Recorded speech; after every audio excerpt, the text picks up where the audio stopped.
lightning strikes will be the primary hazard.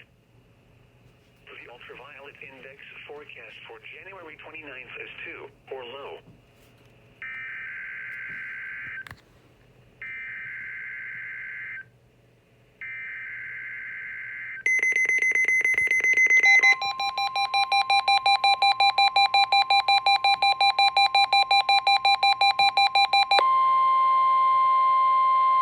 This is the National Weather Service office in Fort Worth.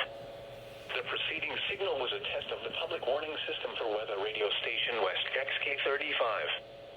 During potentially dangerous weather situations, specially built receivers can be automatically activated by the signal to warn of the impending hazard.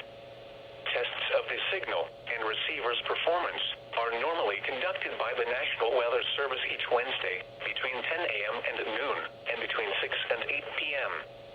If there is a threat of severe weather, the test will be postponed to the next available good weather day. Reception of this broadcast, and especially the warning alarm tone, will vary at any given location. This variation, normally more noticeable at greater distances from the transmitter, can occur even though you are using a good quality receiver in good working order. The warning alarm tone will be activated for hazardous watches and warnings for the following counties: Bell, Bosque, Oriel, Falls, Hill, Limestone, McLennan, Milam, and Robertson. This concludes the test of weather radio station WXK35.